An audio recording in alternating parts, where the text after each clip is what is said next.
Hi everybody, welcome back to English in 10.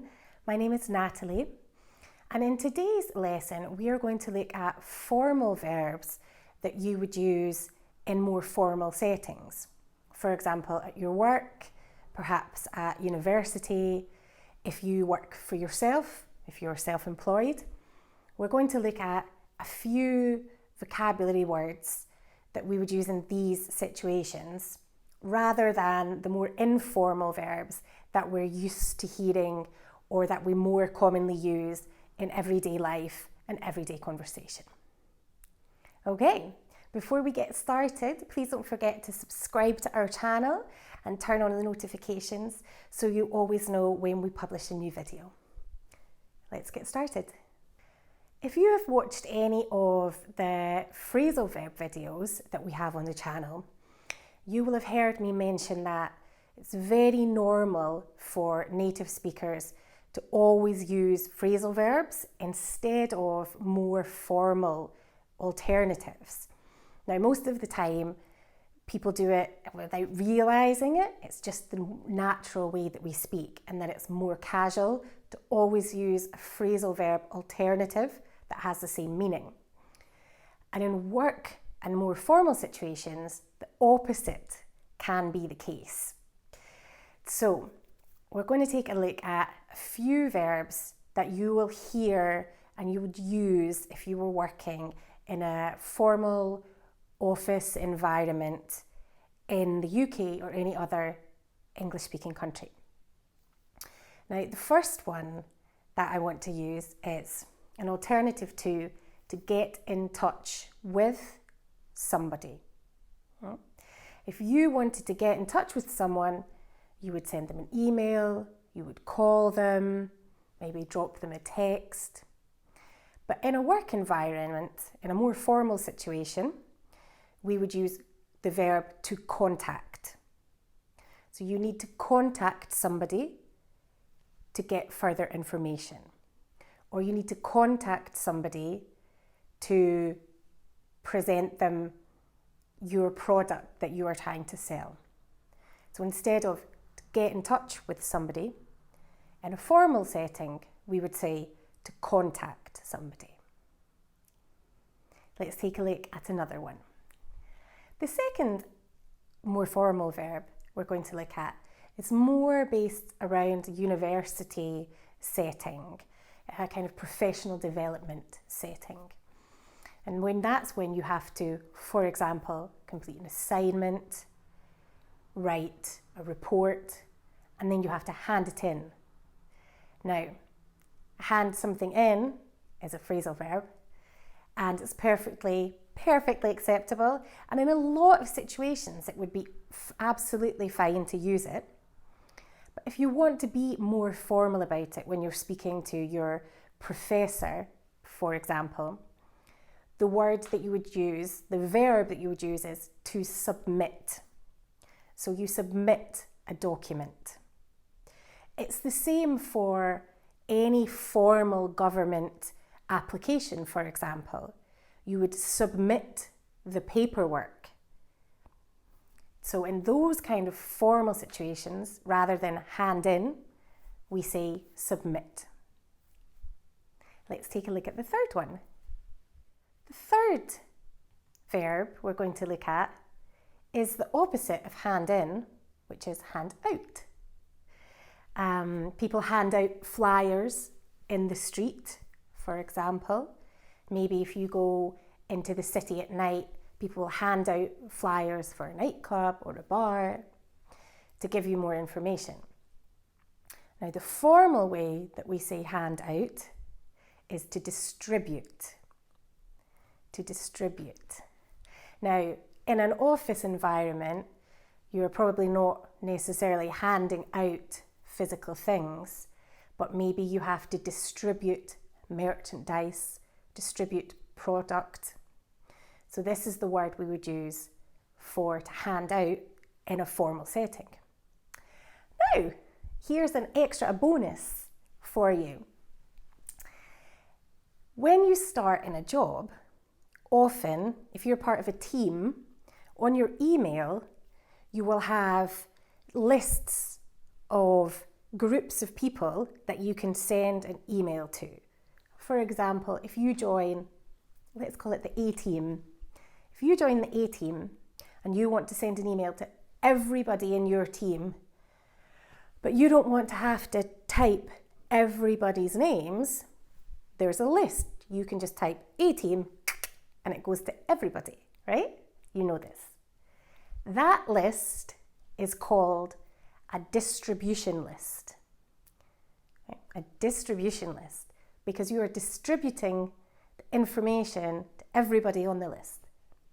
So when you join a new job, for example, you can say to the administrator, oh, can you put me on the distribution list, please? You can have yourself added to different distribution lists. So instead of handout, we say distribute, and distribution list is a special list that you can get on so that you receive all the same information as other people. Extra bonus. All right, the next one we're going to look at is a formal way to say to get back to somebody. Now, do you know what to get back to somebody is? It's to answer them. So if somebody has a question, a query, they ask you something, you have to get back to them with an answer, with a response. So to get back to somebody in a more formal way of saying it is to respond. To respond to somebody. If you're at work, it's very normal, your boss, your colleagues, for example, would probably say to you, oh, you need to get back to that guy by tomorrow at 5 o'clock. Within the team, within your organisation, it would be a very common thing to say, oh, I have to get back to that guy. He emailed me, I need to respond. So I have to get back to him. But when you're writing formal communication and you are sending an email, for example, to somebody more senior or somebody outside your organisation in a different company, you would ask them to respond to you. Alternatives are, please answer me by Friday at 5 o'clock. Well, that does not sound good. It's okay, it's grammatically correct, but it sounds, the person that received that email would not be happy. Okay? So answer's not really appropriate. Please get back to me by Friday sounds better than answer, but it's still quite casual. So in this case, you would want to write, please respond to me by Friday. Respond is a much more formal and appropriate verb in these circumstances. Okay, on to the next one. This next one is a more formal way of letting somebody know. So letting somebody know is giving somebody information. And a more formal way of saying that is to inform. Please inform the rest of the team that we will be finishing work at 12:30 today. Or please inform all of our clients that the office will be closed on Monday because it's a national holiday. So let someone know something. It's very, very casual. It's perfect in normal life, normal circumstances, and even amongst your team members or your colleagues in day-to-day conversation. But in a more formal setting, in an email, when you're talking to somebody more senior, or more likely when they are talking to you, you would say, please inform so-and-so that I will not be here tomorrow. So we use inform instead of to let somebody know. All right, just a couple more to go. This next one is very simple, and you've probably heard it before. You probably know what it is. It's nice and short. It is the more formal way to say quit. So in English, we say we quit our jobs. To quit our jobs. That means to leave because you want to leave. Okay? Now, I know in some other languages, there's just one word for leaving a job, and it doesn't matter the circumstances. But in English, to quit means that you decided to leave because you wanted to. Right? So to quit is very casual. You would say to your friend, your mum, your boyfriend, your sister, I'm going to quit my job, I hate it. But in formal language, you would say to resign. I'm going to resign from my job. And when you leave, you need to submit a formal letter of resignation. So a formal letter of resignation. So your company know officially that you are resigning, that you are leaving. So to quit, we say to resign, and then you send in a letter of resignation. On to the last one. The last one is nice and short as well.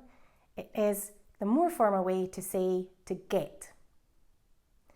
So to get is to receive. Okay? Get's absolutely fine. For almost everything in life, get is completely fine and we use it all the time. But for work purposes, you're more likely to use receive. For example, if you get an email from somebody giving you some information that you asked for, but you still need a little bit more information. You still need a little bit more. You need to respond to that person and ask them to give you more information. So you could write to them and say, "Dear blah, blah, blah, I got your email, but I still have a few outstanding questions." Ooh, that sounds awful. Okay, I got your email. Now it's okay. It makes sense. It's grammatically correct. There's technically nothing wrong with it, but to my ear, ooh, it does not sound good. It doesn't sound professional. And this is just one of these things that you need to learn. So what you would say is, "Dear so-and-so, I received your email, but unfortunately I still have some," like I'm typing. "I received your email, but unfortunately I still have some outstanding queries, questions."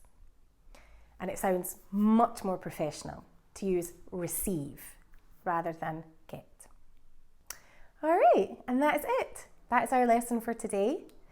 I really, really hope that you have found it useful and you learnt some new things. Maybe if you work in an office and you use some of these words, please let us know in the comments. Or if you have anything else that you use that you think other viewers might need to know. Please don't forget to give us a thumbs up if you like this video.